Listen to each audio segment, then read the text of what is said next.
வீட்டில் பல்லி இருந்தால் சற்றும் தாமதிக்காமல் விழட்டெடுங்க.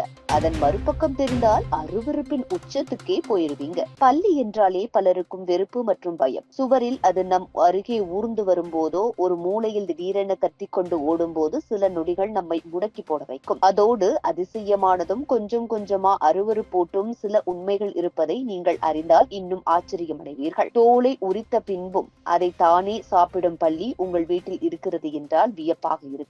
ஆனால் இது உண்மை. பல்லிகள் தோல் உதிர்ந்தவுடன் அதை மறுசுழற்சி செய்து சாப்பிடுவதன் மூலம் உடலில் தேவைப்படும் ஊட்டச்சத்துக்களை பெறுகிறது. இது வேட்டையாடுபவர்களிடம் தடயமின்றி இருக்கவும் உதவுகிறது. அடுத்த கட்டத்தில் பல்லி ஒரு விசித்திரமான உடல் அமைப்புடன் பிறந்துள்ளதை அறியலாம். அதாவது அது மலம் மற்றும் சிறுநீரை ஒரே துளை வழியாக வெளியேற்றுகிறது. இந்த குளோகா எனப்படும் துளை அதன் இனப்பெருக்கத்திற்கும் பயன்படுகிறது. வெளியேறும் கழிவுகளில் காணப்படும் வெள்ளை சாணம் போன்றது அதன் சிறுநீரை. அதிசயமாய் இருக்க ஒரு பல்லியின் வால் துண்டான பிறகும் நிமிடங்களுக்கு அசைந்து கொண்டிருக்கும். இது பல்லியின் பாதுகாப்பு தந்திரம். வேட்டையாடுபவனின் கவனத்தை வாளை நோக்கி திருப்பிவிட்டு அது வேகமாக தப்பிக்கிறது. இதற்கு ஆட்டோமட்டி என்ற விஞ்ஞான பெயரும் கூட உண்டு. மன அழுத்தம், பசி அல்லது அபாயம் இவற்றில் ஏதாவது ஏற்பட்டால் சில பல்லி இனங்கள் தங்களுடைய குட்டிகளைத்தான் உண்ணும் என்பது மிகவும் கடுமையான உண்மை. இது இயற்கையின் கொடூரமான பகுதி. ஆனால் இது உண்மையில் நிகழ்வதுதான் அதிர்ச்சி. பல்லி நாக்கை வெளியே இழுத்து உள்ளே இழுக்கும் காட்சி பலருக்கு எரிச்சல் ஊட்டலாம். ஆனால் அது தனது சூழலை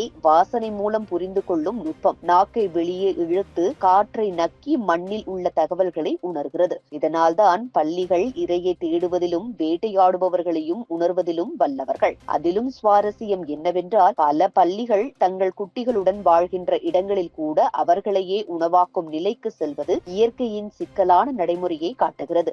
இது மனிதர்களுக்கு அருவருப்பாக தெரிந்தாலும் விலங்குகளுக்கு அது வாழ்வியல் வழி. பல்லிகள் நம்மை போலவே இந்த பூமியில் இணைந்து வாழும் உயிரினங்கள். அவை அருவருப்பாக இருக்கலாம், ஆனால் அதிசயங்களை சுமந்திருக்கின்றன. அவற்றை பற்றிய விழிப்புணர்வு பயத்தை குறைத்து புரிந்து கொள்ளும் மனநிலையை வளர்க்கும். ஆனால் வீட்டில் பள்ளி வந்த உடனே ஐயையோ வென்று கத்துகிற கொஞ்சம் கூட குறைச்சிக்க முடியாது. இது போன்ற முக்கிய நிகழ்வுகள், அரசியல் தகவல்களை ஆழமாக மாறுபட்ட கோணத்திலும் அறிந்து கொள்ள மறக்காமல் பாரத் மெயில் 24 பக்கத்தை பின்பற்றிக் கொள்ளுங்கள். உங்கள் ஒவ்வொரு ஆதரவும் இது போன்ற பல நிகழ்வுகளின் பின்னணியை அறிய உதவும்.